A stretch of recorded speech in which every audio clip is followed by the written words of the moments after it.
I love it, man. I love it. Roll the intro.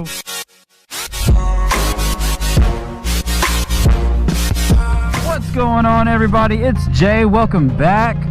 So today I'm going to be talking about 5 things I absolutely love about my FZ-07. This is not an MT-07. It is 2016. It is FZ-07. I have no idea if this street is closed or not. I don't think so. Jesus, flat tire incoming. So I'm gonna start this list off with the exhaust note of this motorcycle. I love the sound of this bike. When you compare it to other 650-ish class parallel twins, you know, everything you're gonna compare it to, the Z650.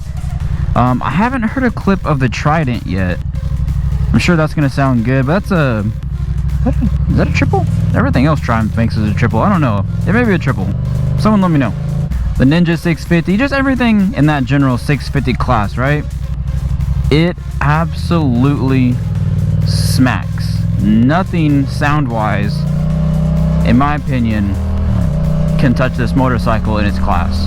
Now, obviously, you're not going to get like a screaming inline 4 kind of sound off this thing, but that's not what it is. That's not what it's meant to do, so I'm willing to accept that.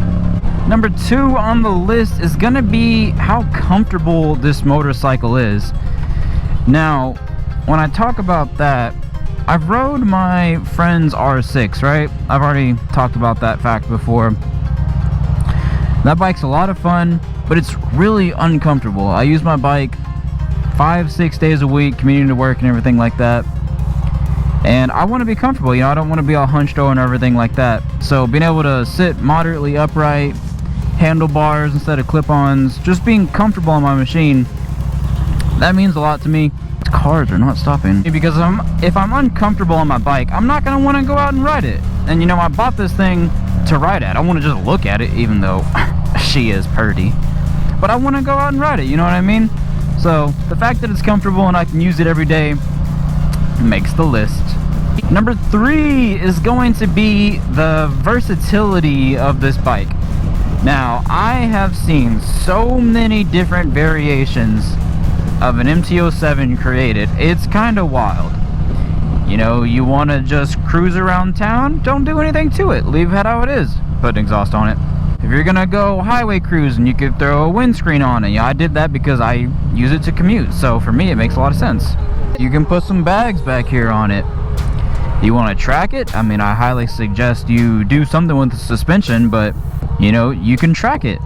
I've seen people put a full fairing kit on it. There is a million different things you can do on this bike, so how versatile it is makes the list. Is that number 3? I think it was number 3.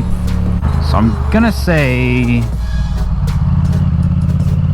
I'm pretty sure that was number 3.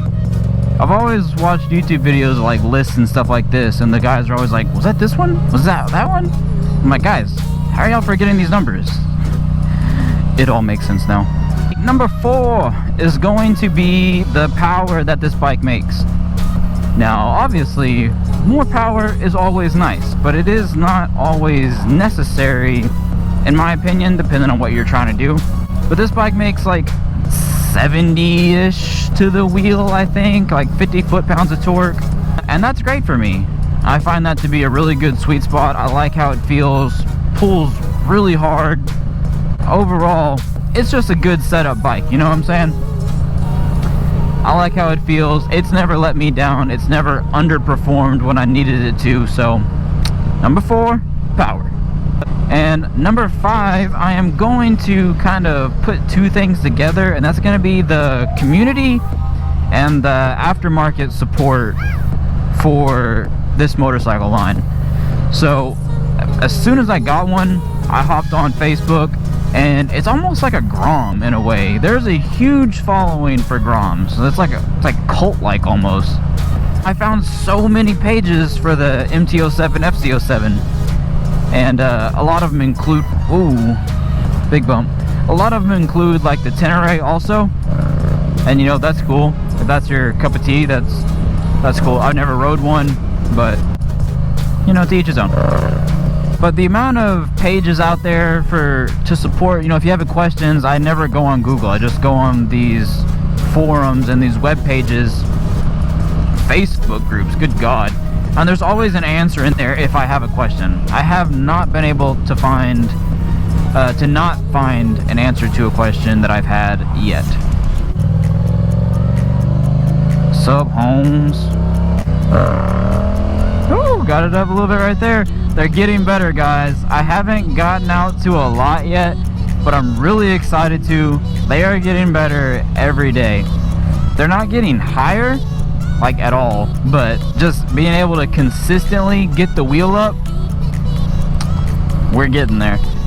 Back to aftermarket support, I kind of left that part off. There's a huge aftermarket scene for these bikes.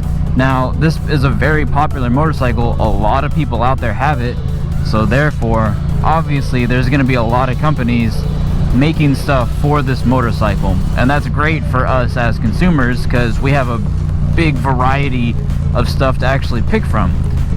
Is this someone's house?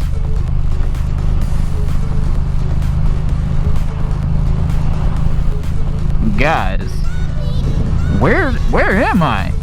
That's like a mansion.